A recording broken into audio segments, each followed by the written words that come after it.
주님 앞에 나와 예배하는 사랑하는 귀한 교회 여러분들에게 오늘 또 주님의 특별한 은혜와 은총과 축복이 함께하기를 소망합니다. 우리 옆 사람과 뒤에 분과 인사하십시다. 잘 오셨습니다. 반갑습니다. 주의 이름으로 축복하고 환영합니다. 아멘. 잘 오셨어요.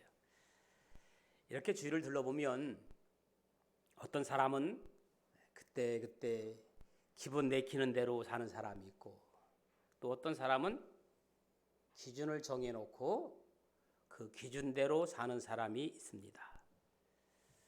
어떻게 여러분은 기분 내키는 대로 사는 사람이라고 생각되십니까? 아니면 기준을 정해놓고 사는 사람이라고 생각되십니까? 저도 개인적으로 기분 내키는 대로 행동해서 실수하고 후회할 때가 종종 있습니다. 신앙생활도 마찬가지입니다. 어떤 분은 그때 기분 내키는 대로 신앙생활을 해요. 기분이 좋을 때는 열심히 잘 하다가도 순간 기분이 나쁘면 다른 행동을 하기도 합니다. 또 어떤 분은 신앙의 기준, 원칙을 정해놓고 정말 흔들리지 않고 열심히 신앙생활을 잘하는 분도 계십니다. 여러분, 우리가 매일 기도하며 말씀을 묵상하며 살아가는 이유가 뭘까요? 하루하루 살아가는 삶의 기준을 찾기 위해서. 아멘. 그리고 말씀 속에서 하나님이 누구신가를 찾기 위해서. 아멘. 그리고 말씀 속에서 기쁨과 감사를 찾기 위해서. 이것이 바로 기도하며 말씀을 묵상하며 살아가는 이유이며 말씀을 통해 우리가 누리는 복인 줄로 믿습니다. 저는 이제 우리의 남은 인생 정말 숙제하듯 살지 말고 축제하듯 살기를 소망합니다. 우리의 남은 인생 의무에 숙제하듯 살지 말고 축제하듯 살아갑시다. 한번 따라합시다. 우리의 남은 인생 숙제하듯 살지 말고 축제하듯 살아가자. 여러분, 숙제하고 축제는 엄청난 차이가 있습니다. 숙제하면 피곤해요. 숙제하면 즐겁지 않습니다. 그러나 축제는 누구나 즐겁습니다. 우리가 공부하면서 숙제하며 행복하다고 말하는 사람은 없습니다. 그러나 축제는 누구나 행복합니다. 학생들은 요즘 방학 기간인데 요즘도 방학 숙제가 있는지 잘 모르겠습니다. 지원아, 방학 숙제 요즘 있니? 없어? 얼마나 행복한지 몰라요. 저는 나이를 먹을수록 아는 게 더 많아질 줄 알았는데 모르는 게 더 많아지는 것 같아서 약간은 씁쓸해지는 느낌이 듭니다. 얼마나 방학 숙제가 없으니 행복해요. 방학 때 펑펑 놀다가 개학에 가까워지면 밀린 숙제를 하느라 정신없었던 기억들이 여러분들은 나실 겁니다. 저 학생 때는 일기 쓰는 것도 숙제에 들어갔어요. 거기에 보면 노트에 여러분 기억날 겁니다. 월, 일, 그리고 왜 날씨까지 기록하게 했는지 몰라요. 그런데 같은 날인데 어떤 친구는 맑음, 어떤 친구는 비, 어떤 친구는 흐름. 친구들끼리 다 다릅니다. 지금 생각해 보면 무슨 일기가 숙제에 들어가고 거기에 날씨까지 왜 기록하라 했을까 이해는 안 갑니다. 근데 뭐든지 여러분 항상 미리미리 꾸준히 해놓으면 어렵지 않은데 닥쳐서 밀린 걸 하는 건 항상 힘에 부칩니다. 항상 미리미리까지는 아니더라도 미루면서까지는 살지 말아야 되겠다는 생각도 해봅니다. 밀린 숙제하듯 해야 할 공부나 일들을 대하지 말고 정말 어떤 일을 축제하듯이 기쁨으로 그 일을 대하고 해낸다면 얼마나 좋을까. 그렇게 하루하루를 소중하고 즐겁게 살아가면 축제를 즐기듯이 행복한 나날이 되리라고 생각됩니다. 여러분, 신앙은 절대 추상적이지 않습니다. 신앙을 추상적인 것으로 생각하면 이 신앙의 기준이 모호해져요. 신앙의 기준은 분명해야 합니다. 아멘.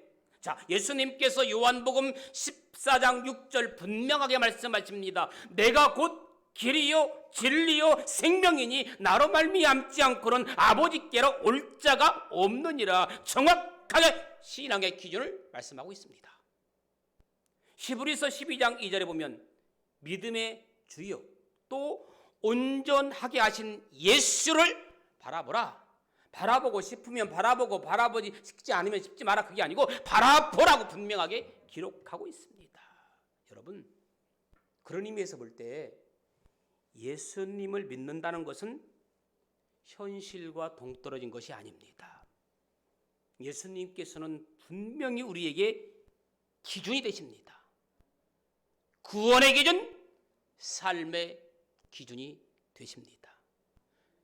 요한복음 8장 32절에 진리를 알지니 진리가 너희를 자유롭게 하리라. 우리는 언제 자유롭습니까? 진리를 알 때, 그리고 그 진리를 경험할 때 우리는 자유로운 거예요.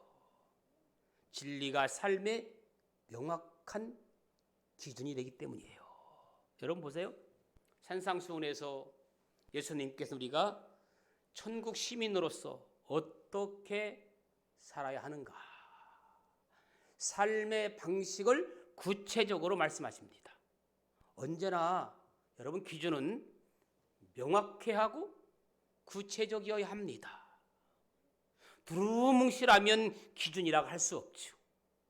쉽게 이해할 수 없는 것, 애매모호한 것은 삶의 기준이 될 수 없습니다. 여러분, 도로에 차선이 분명하게 그어져 있으면 운전하는 것이 어렵지 않습니다. 그런데 차선이 분명하게 그어져 있지 않고 공사 중이면 어떡합니까? 운전하는데 불편합니다. 차선이 분명하게 그어져 있어야 차선을 따라가면 되는 겁니다. 자, 하나님께서 주신 십계명은 하나님께서 우리를 억압하시려고 주시는 것은 아닙니다. 그렇다고 해서 십계명은 부담스러운 것도 아니고 우리를 불편하게 하는 것은 더욱 아닙니다.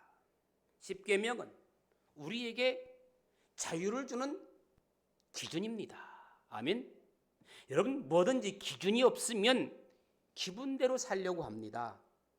마음에 끌리는 대로 살려고 합니다. 기분대로, 마음 끌리는 대로 사는 것이 좋아 보이지만 결코 좋은 것이 아닙니다. 기분대로, 마음 끌리는 대로 살다 보면 실패할 수밖에 없습니다.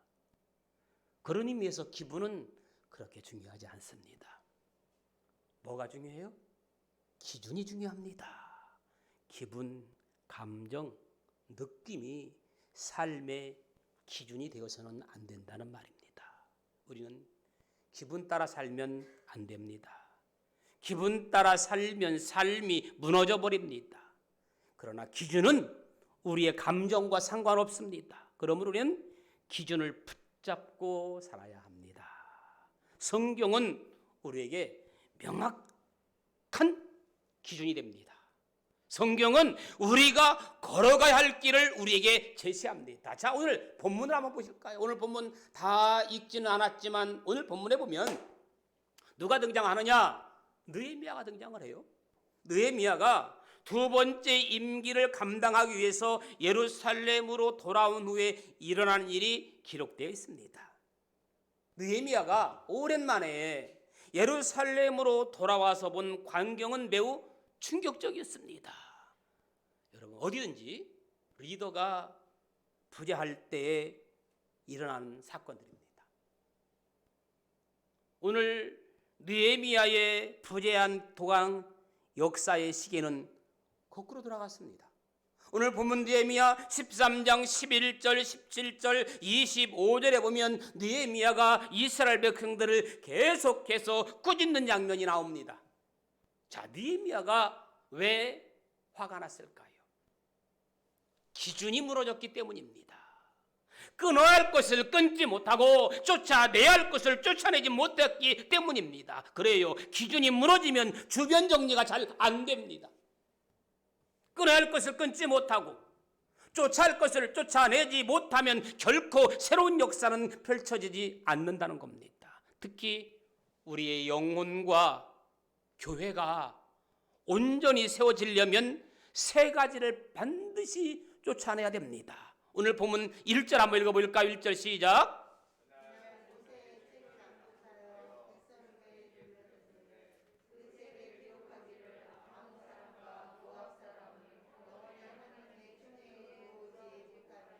네, 1절에 보니까 암몬 사람과 모압 사람은 영원히 하나님의 총회에 들어가지 못하리니.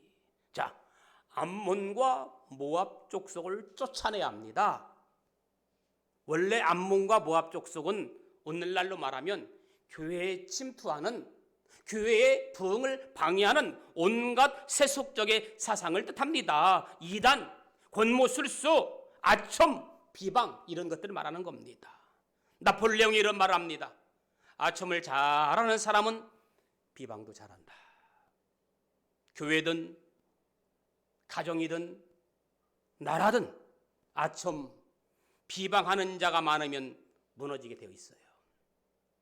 레위기 19장 16절에 보면 이런 말씀이 있습니다. 너는 내 백성 중에 돌아다니며 사람을 비방하지 말며, 너는 내 백성 중에 돌아다니며 사람을 비방하지 말며. 여러분, 다른 사람을 비방하는 것은 적어도 세 방향으로 독을 방출합니다. 첫 번째는 그것을 말하는 사람이에요. 두 번째는 그 이야기를 듣는 사람이에요. 세 번째는 이야기에 연관된 사람에게까지 해를 끼치는 겁니다. 그래서 우리는 전하는 것이 참이든 거짓이든 우리는 하나님의 말씀의 교훈에 따라 그것을 전파하는 것이 금지되어 있습니다. 두 번째는 4절에 보니까 엘리야십이 도비야와 연락이 있었으므로 도비야를 쫓아내야 됩니다. 자, 도비야가 어떤 인물이냐면요, 느헤미야가 없는 동안 이스라엘 사람들이 성전을 건축하고 있을 때에 성전 건축을 앞장서서 방해했던 인물이 도비야입니다. 그런데 그 도비야를 성경에 보니까 성전에 살도록 방을 내어주었어요. 5절에 보니까 도비야를 위해 큰 방을 만들었으니, 여러분 그 방이 어떤 방입니까? 본래 소재물과 여러 성물들을 보관하는 그런 성스러운 곳인데 그 방을 도비야에게 내줬습니다. 성전 건축을 방해하는 도비야에게 그 방을 내줬어요. 세 번째는 엘리야십을 쫓아내야 됩니다. 여러분, 자, 왜 제사장 엘리야십이 대적 도비야에게 성전의 큰 방을 내어줬을까요? 크게는 세 가지 이유가 있어요. 첫째는 둘 사이에 정략 결혼으로 맺어진 관계 때문이었습니다. 인간관계에 얽혀 있어서. 두 번째, 도비야의 달변에 넘어갔기 때문입니다. 이 도비야가 얼마나 말을 잘하는지요, 얼마나 달변가인지요, 이 도비야에게 말을 하면 다 넘어가게 돼 있어요. 세 번째는, 가장 큰 이유는 도비야의 영향력을 이용해서 자기의 입지를 넓히려고 했기 때문입니다. 어쩌면 자기의 직권을 안에 심어놓은 거지요. 그런데 여러분, 사실 저는 그런 생각을 해봅니다. 이 도비야보다 더 나쁜 사람이 엘리야십입니다. 도비야가 아무리 달변이고 수완이 있어도 엘리야십의 협조가 없었더라면 성전에 있는 큰 방을 차지하는 것은 도저히 불가능하기 때문입니다. 이스라엘 백성이 하나님의 백성으로서 지켜야 할 것을 지키지 않아 성전, 사회, 가정, 총체적인 혼란이 일어났습니다. 영적, 도덕적 기초가 무너졌습니다. 그런 의미에서 하나님의 백성은 지켜야 할 기준이 있는 겁니다. 신앙의 기준이 있는 겁니다. 그런데 하나님의 백성이 지켜야 할 기준이 사라져 버렸습니다. 기준 대신 감정, 지분에 의해 움직였다는 겁니다. 성벽이 재건되자마자 이스라엘 백성은 가장 먼저 이 장을 본문에 보니까 수문 앞 광장에 모여 하나님의 율법을 전하고 들었어요. 그리고 잃어버린 기준을 되찾는 듯 했습니다. 말씀 회복 운동이 일어나는 듯 했습니다. 하나님의 말씀이 절대적 기준이 되는 듯 했습니다. 삶은 안정되고 모든 것이 제대로 되어가는 듯 했습니다. 그러나 여러분, 수문 앞 광장에 모여 하나님 말씀을 듣는 것처럼 보였을 뿐 그들은 말씀을 새겨 듣지 못했습니다. 왜 그들이 말씀을 깊이 새겨 듣지 못했을까요? 오랫동안 리더의 부재가, 더 쉽게 얘기하면 오랫동안 예배의 침체가 이스라엘 백성들을 회복으로 이끌어내는 데는 역부족이었다는 겁니다. 12년 넘게 한 모든 것들이 지쳐있고 회복이 되어 있지 않다 보니까 10여 년 만에 다시금 성전이 건축되어 있지만 이들은 그동안 생활에 젖어들어서 말씀이 들어오지 않았다는 겁니다. 그래서 그들은 말씀으로부터 점점 멀어져 갔습니다. 결국 선을 넘은 겁니다. 세상과 타협한 겁니다.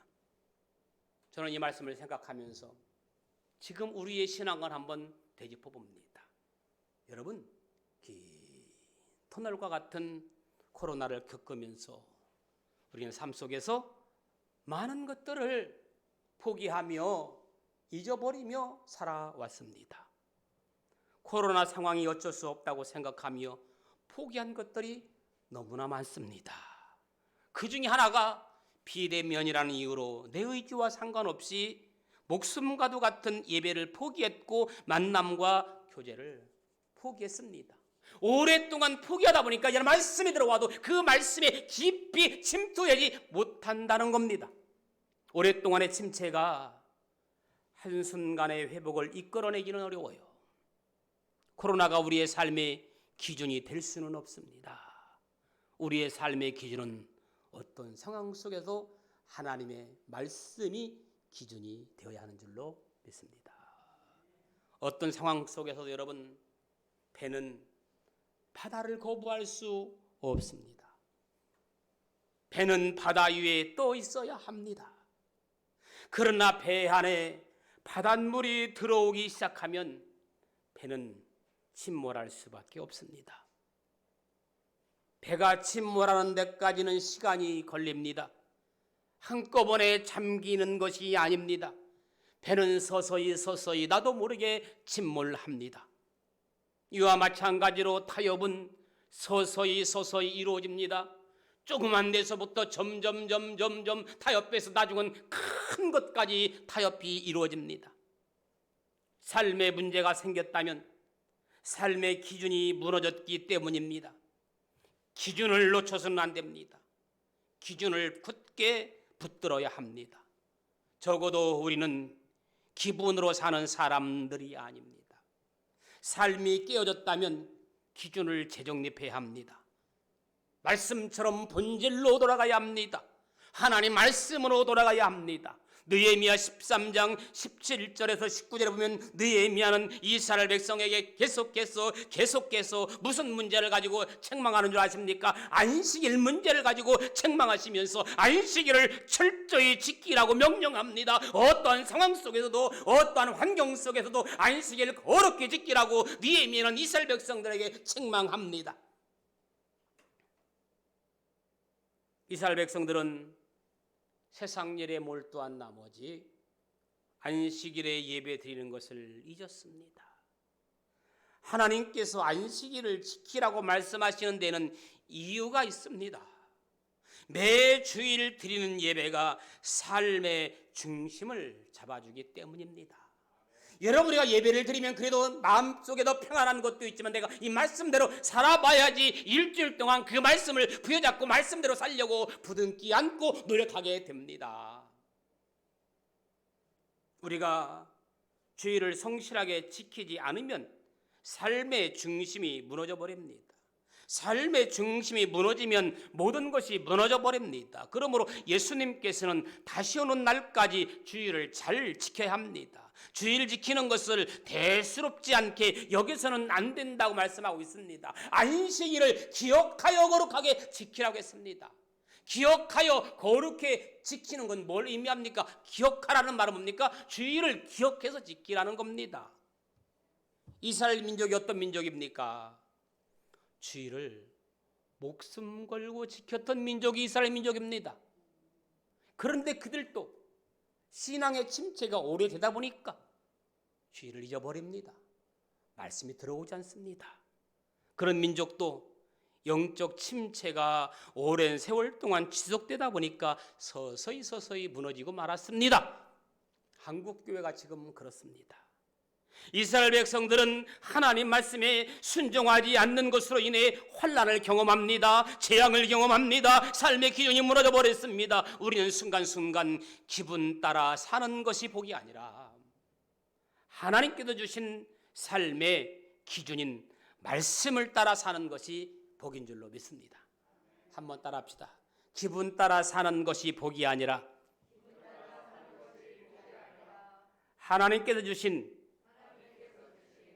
기준을 따라 사는 것이 복이다. 그래요. 느헤미야는 성벽이 무너진 이유와 이스라엘 백성이 포로로 붙잡혀간 이유를 이스라엘 백성들이 알기를 원했습니다. 왜 성전이 무너졌는지, 왜 이스라엘 백성들이 포로로 붙잡혀 갔는지 느헤미야는 이스라엘 백성들이 스스로 깨닫기를 원했습니다. 왜 성벽이 무너졌습니까? 왜 이스라엘 백성이 포로로 붙잡혀 갔습니까? 이것은요, 이웃 나라가 강해서가 아닙니다. 이웃 나라가 강대국이어서가 아닙니다. 유다 군사력이 미약해서가 아닙니다. 하나님께 불순종했기 때문이라고 말합니다. 여러분이 어떤 일이 안 될 때 환경을 탓합니다. 주위 사람을 탓합니다. 너 때문이라고 말합니다. 그러나 그것은 기준을 잘못했기 때문입니다. 돌아보면 모든 것이 내 잘못이고 내 탓이었습니다.